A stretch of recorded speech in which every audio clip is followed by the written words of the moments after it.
Anthony Joshua versus Jake Paul. It is official. This is the type of fight we all wanted to see Jake Paul in. This is the type of fight Jake Paul needed to sign up for, so all of us can see where he really ranks as a fighter, where he ranks in the cruiserweight slash heavyweight division. How much skill does Jake Paul really have against a real fighter? Not a UFC fighter, not a retired UFC fighter, not some boxer who is out of his prime.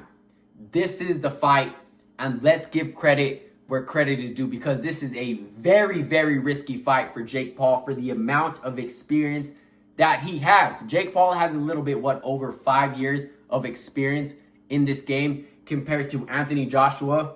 He's an Olympian.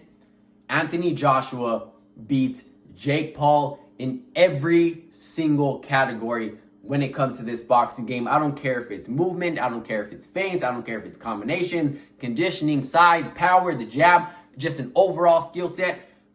This should be the easiest night for Anthony Joshua. And a lot of money comes with it. Now, should Anthony Joshua be cautious of Jake Paul? Does Jake Paul have power of his own? Is he spending 90% of his life in that boxing gym? He has a great team around him, and Jake Paul is really grinding.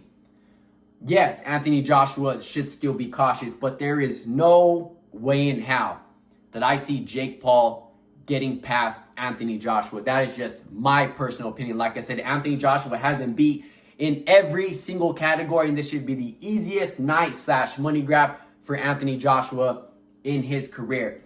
Now, I think we should stop all the shit talking, including myself, because now we finally get to see where Jake Paul ranks as a fighter, and what type of skill set is he going to have against someone who is a real fighter in Anthony Joshua, who carries that experience, who is the same size as him, who is not old, who is still somewhat in their prime, right?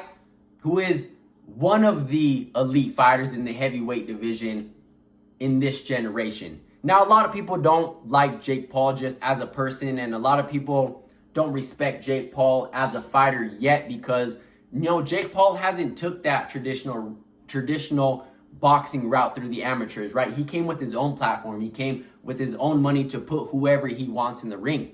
And Jake Paul is calling out these elite fighters, saying that he can beat them without the experience, because he doesn't have that amateur experience from 7, 8, 9, 10. How many years? 20 plus years, 15 plus years, right? He has 5 years of experience, and he's calling out these elite fighters. That's why a lot of people don't respect Jake Paul, but I am respecting that he is stepping up to the plate against Anthony Joshua, someone who has him beat in every single category, far more experience than Jake Paul has.